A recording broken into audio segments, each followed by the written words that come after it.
മിശിഹായിൽ പ്രിയമുള്ള സഹോദരി സഹോദരന്മാരെ, പ്രിയ മക്കളെ, ഈ പ്രഭാതത്തിൽ സുഭാഷിതം 8:17 നമുക്ക് ധ്യാനിക്കാം. The book of proverbs chapter 8 verse 17. എന്നെ സ്നേഹിക്കുന്നവനെ ഞാനും സ്നേഹിക്കുന്നു, ജാഗരൂകതയോടെ അന്വേഷിക്കുന്നവൻ എന്നെ കണ്ടെത്തുന്നു. ബുദ്ധമതം ഭാരതത്തിൽ വളർച്ച പ്രാപിച്ച കാലഘട്ടം. ഒരിക്കൽ സമ്പന്നനായ ഒരു രാജാവ് ബുദ്ധമതാനുയായി. അതോടെ തന്റെ സമ്പത്തെല്ലാം അദ്ദേഹം പാവങ്ങൾക്ക് നീക്കിവെച്ചു. ഒരു വ്യവസ്ഥ മാത്രം, ഒരാൾ ഒരു വസ്തു മാത്രമേ എടുക്കാവൂ. ജനങ്ങൾ കൊട്ടാരത്തിൽ കിടന്ന് ഇടിയോടിടി ഏറ്റവും വിലയേറിയത് കരസ്ഥമാക്കാനായിരുന്നു അവരുടെ ആഗ്രഹം.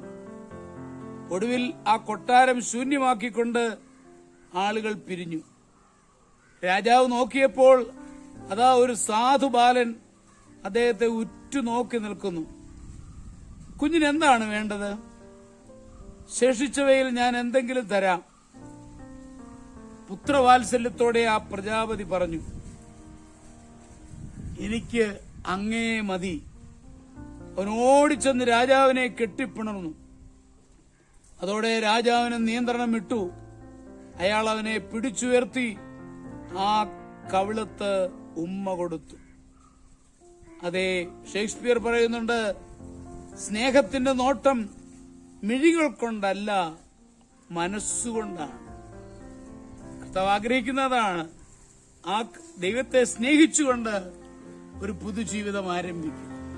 നമ്മുടെ കർത്താവ് മിശിഹായുടെ കൃപയും പിതാവായ ദൈവത്തിന്റെ സ്നേഹവും പരിശുദ്ധാത്മാവിന്റെ സഹവാസവും പരിശുദ്ധ അമ്മയുടെ മധ്യസ്ഥതയും നിങ്ങളെല്ലാവരോടും കൂടി ധാരാളമായിട്ടുണ്ടായിരിക്കും, എപ്പോഴും എപ്പോഴും എന്നേക്കും. ആമേൻ.